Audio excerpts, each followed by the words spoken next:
ସକାଳର ତିନୋଟି ମୁଖ୍ୟ ଖବର। ଆସନ୍ତୁ ଖବର ଉପରେ ନଜର ପକାଇବା। ପ୍ରଥମ ଖବର, ଠିକ୍ ମାସେ ତଳେ ଜୁନ୍ 12 ତାରିଖରେ ଶପଥ ନେଇଥିଲେ ମୋହନ ସରକାର। ଜୁଲାଇ 12କୁ ଏକ ମାସ ପୂରିଛି। ସରକାର ଗଠନର ପ୍ରଥମ 100 ଦିନରେ ଅନେକ ପ୍ରତିଶ୍ରୁତି ପୂରଣ କରିବା ନେଇ ସରକାର ଟାର୍ଗେଟ ନେଇଛନ୍ତି। ସେ ମଧ୍ୟରୁ କିଛି ପଦକ୍ଷେପ ଗ୍ରହଣ ମଧ୍ୟ କରାଯାଇଛି। ଆସନ୍ତୁ ନଜର ପକାଇବା ମୋହନ ସରକାରଙ୍କୁ ଏକ ମାସ ଆରମ୍ଭରୁ ଚାଷୀ, ମହିଳା ଏବଂ ଶ୍ରମିକଙ୍କ ଆଶା ପୂରଣ ପାଇଁ କାମ ଆରମ୍ଭ ହୋଇଛି। ଇସ୍ତାହାର ପୂରଣ କରିବା ପାଇଁ ପ୍ରଥମ କ୍ୟାବିନେଟ ବୈଠକରେ ପ୍ରୟାସ ଆରମ୍ଭ କରିଛନ୍ତି ମୋହନ ସରକାର। ଜୁନ୍ 12 ତାରିଖରେ ମୋହନ ସରକାର ଶପଥ ନେଇଥିଲେ। ସରକାର ଶପଥ ନେବା ଦିନ ପ୍ରଥମ କ୍ୟାବିନେଟରେ ଶ୍ରୀ ଜଗନ୍ନାଥଙ୍କ 4 ଦ୍ୱାର ଖୋଲିବା, ସୁଭଦ୍ରା ଯୋଜନା ଲାଗୁ କରିବା ଏବଂ ଧାନର ସର୍ବନିମ୍ନ ସହାୟକ ମୂଲ୍ୟ 3100 ଟଙ୍କା କରିବା ଉପରେ ଗୁରୁତ୍ୱ ଦେଇଥିଲେ ରାଜ୍ୟ ସରକାର। ଏଥିପାଇଁ 100 ଦିନର ଟାର୍ଗେଟ ମଧ୍ୟ ନେଇଥିଲେ। 100 ଦିନ ଭିତରେ ଏସବୁ ଲାଗୁ କରିବା ପାଇଁ ନିଷ୍ପତ୍ତି ନିଆଯାଇଥିଲା।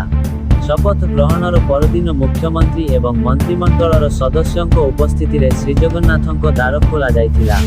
ତାପରେ ଦ୍ୱିତୀୟ କ୍ୟାବିନେଟ ବୈଠକରେ ଶ୍ରମିକଙ୍କ ମଜୁରୀ ବଢ଼ାଇବା ସହିତ ଶିକ୍ଷକ ନିଯୁକ୍ତି, ଓଡ଼ିଆ ଅସ୍ମିତା ରକ୍ଷା ପାଇଁ 200 କୋଟି ଟଙ୍କାର କର୍ପସ ଫଣ୍ଡ, ପିଏମ୍ କିଷାନରେ 6 ଲକ୍ଷ ଚାଷୀଙ୍କୁ ଯୋଡ଼ିବା ଏବଂ ଜଳସେଚନ ପାଇଁ ଅଚଳ ପ୍ରକଳ୍ପଗୁଡ଼ିକୁ ସଚଳ କରିବା ପାଇଁ ନିଷ୍ପତ୍ତି ନିଆଯାଇଥିଲା।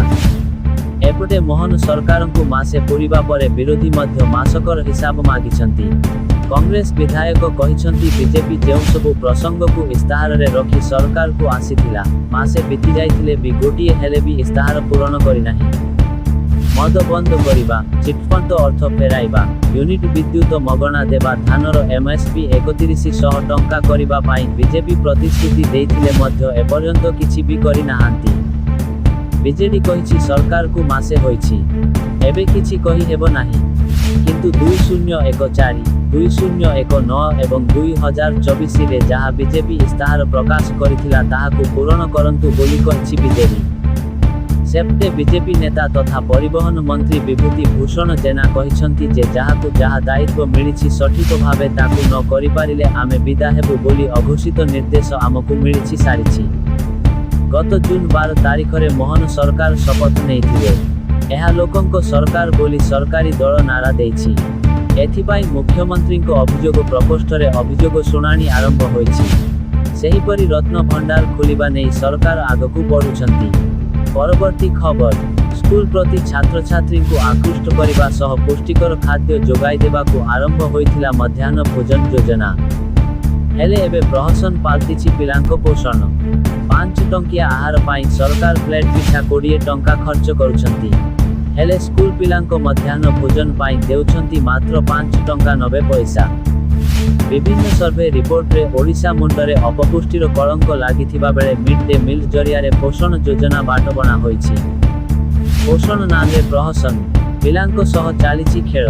ମଧ୍ୟାହ୍ନ ଭୋଜନ ଯୋଜନାର ମୁଖ୍ୟ ଉଦ୍ଦେଶ୍ୟ ଥିଲା ପିଲାଙ୍କୁ କୁପୋଷଣରୁ ରକ୍ଷା କରିବା। କିନ୍ତୁ ପିଲାଙ୍କ ଖାଇବା ଥାଳିକୁ ଦେଖିଲେ ଜାଣିହେବ ଏହି ଯୋଜନା କିପରି ବାଟବଣା ହୋଇଯାଇଛି। ଥାଳିରେ ଡାଲି ବଦଳରେ ହଳଦିଆ ପାଣି ଆଉ ପରିବା ବିନା ଡାଲମା।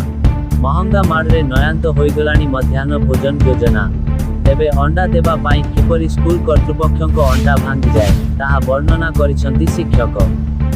ମଧ୍ୟାହ୍ନ ଭୋଜନ ପାଇଁ ଖର୍ଚ୍ଚ ହେଉଛି ପ୍ରାଥମିକ ସ୍କୁଲ ପିଲା ପିଛା 5 ଟଙ୍କା 90 ପଇସା, ଉଚ୍ଚ ପ୍ରାଥମିକ ପିଲାଙ୍କ ପାଇଁ 8 ଟଙ୍କା 82 ପଇସା। 2 ବର୍ଷ ହେଲା ଟଙ୍କା ବୃଦ୍ଧି ପାଇଁ ଦାବି ହେଉଛି, ହେଲେ ଶୁଣୁନାହାନ୍ତି ସରକାର। ଆହାର ପାଇଁ 20 ଟଙ୍କା, ପିଲାଙ୍କ ପାଇଁ 6 ଟଙ୍କାରୁ କମ୍। 5 ଟଙ୍କିଆ ଭାତ, ଡାଲମା ପାଇଁ ସରକାର ଖର୍ଚ୍ଚ କରନ୍ତି 20 ଟଙ୍କା। ହେଲେ ପିଲାଙ୍କ ପୋଷଣ ପାଇଁ କାହିଁକି ଖର୍ଚ୍ଚ କରିବାକୁ ପଛଘୁଞ୍ଚା ଦିଅନ୍ତି ତାହା ବୁଝିବା କଷ୍ଟ। ଏପଟେ ପିଏମ୍ ପୋଷଣ ପ୍ରଶିକ୍ଷଣ କାର୍ଯ୍ୟକ୍ରମରେ ଗୁଣବତ୍ତାପୂର୍ଣ୍ଣ ପୋଷଣ ଯୁକ୍ତ ଖାଦ୍ୟ ପ୍ରସ୍ତୁତ ପାଇଁ ପାଚିକାମାନଙ୍କୁ ପରାମର୍ଶ ଦେଇଛନ୍ତି ଗଣଶିକ୍ଷା ମନ୍ତ୍ରୀ ନିତ୍ୟାନନ୍ଦ ଗଣ୍ଡ। ମାତ୍ର ମହଙ୍ଗା ମାଡ଼ରେ ଏହା କିପରି ସମ୍ଭବ ହେବ ତାହା ବଡ଼ ପ୍ରଶ୍ନ। ଓଡ଼ିଶା ନେଇ ଜାତୀୟ ପରିବାର ସ୍ୱାସ୍ଥ୍ୟ ସର୍ଭେ ରିପୋର୍ଟ ଓ ଜାତୀୟ ପୁଷ୍ଟିକର ସର୍ବେକ୍ଷଣ ରିପୋର୍ଟର ତଥ୍ୟ ବେଶ ଉଦ୍ବେଗଜନକ। ସର୍ଭେ ରିପୋର୍ଟ ମୁତାବକ ଅପପୁଷ୍ଟି ଯୋଗୁଁ 31% ଶିଶୁଙ୍କ ଉଚ୍ଚତା କମୁଛି। 18% ଶିଶୁ ଅତି ପୁଷ୍ଟିହୀନତାର ଶିକାର। ସ୍କୁଲ ପିଲାଙ୍କ ଠାରେ ଭିଟାମିନ୍ ଏ, ଡି, ଜିଙ୍କର ଘୋର ଅଭାବ। 22.8% ଆଦିବାସୀ ଶିଶୁ ନିର୍ଦ୍ଧାରିତ ଓଜନ ଠାରୁ କମ୍। সুতরাং ମଧ୍ୟାହ୍ନ ଭୋଜନର ପାଣିଆ ଡାଲି ସ୍ୱାସ୍ଥ୍ୟ ସର୍ଭେ ରିପୋର୍ଟର ଏପରି ଚିନ୍ତାଜନକ ଚିତ୍ରକୁ ଉପହାସ କରୁଛି। ପରବର୍ତ୍ତୀ ଖବର। ମୁଖ୍ୟମନ୍ତ୍ରୀ ମୋହନ ଚରଣ ମାଝୀଙ୍କ ଅଧ୍ୟକ୍ଷତାରେ ରାଜ୍ୟ କ୍ୟାବିନେଟ୍ ବୈଠକରେ ବୁଧବାରଟି ଗୁରୁତ୍ୱପୂର୍ଣ୍ଣ ପ୍ରସ୍ତାବରେ ମୋହର ବାଜିଛି। ସର୍ବନିମ୍ନ ମଜୁରୀ ବୃଦ୍ଧିକୁ ମଞ୍ଜୁରୀ ଦେଇଛି ରାଜ୍ୟ କ୍ୟାବିନେଟ୍। ଅଣକୁଶଳୀ ମଜୁରୀ 352ରୁ 450 ଟଙ୍କାକୁ ବଢ଼ିଥିବା ବେଳେ କୁଶଳୀ ଶ୍ରମିକଙ୍କ ମଜୁରୀ 392ରୁ 500, ଉଚ୍ଚ କୁଶଳୀଙ୍କର 502ରୁ 600 ଟଙ୍କାକୁ ବୃଦ୍ଧି ପାଇଛି। ସେହିପରି ପ୍ରଧାନମନ୍ତ୍ରୀ କିଷାନ ସମ୍ମାନ ନିଧିରେ ଆଉ ପ୍ରାୟ 6 ଲକ୍ଷ ଚାଷୀ ସାମିଲ ହେବେ। ଏଥିସହ ବାଦ ପଡ଼ିଥିବା ଯୋଗ୍ୟ ହିତାଧିକାରୀଙ୍କୁ ସାମିଲ କରାଯିବ ଏବଂ ଏଥିରେ କ୍ଷୁଦ୍ର, ମଧ୍ୟମ ଓ ସହରାଞ୍ଚଳ ଚାଷୀ ଅନ୍ତର୍ଭୁକ୍ତ ରହିବେ। ସେୟାର ମାର୍କେଟ ବିଷୟରେ ଜାଣିବାକୁ ଚାହୁଁଥିଲେ ଆମ କମେଣ୍ଟ ବକ୍ସରେ କମେଣ୍ଟ କରନ୍ତୁ। ଆମେ ଆପଣଙ୍କୁ ସେୟାର ମାର୍କେଟ ବିଷୟରେ କହିବୁ। ଆଉ ଏମିତି ଡେଲି ନ୍ୟୁଜ୍ ଭିଡ଼ିଓ ଦେଖିବା ପାଇଁ ଆମ ଚ୍ୟାନେଲକୁ ସବସ୍କ୍ରାଇବ୍ କରନ୍ତୁ।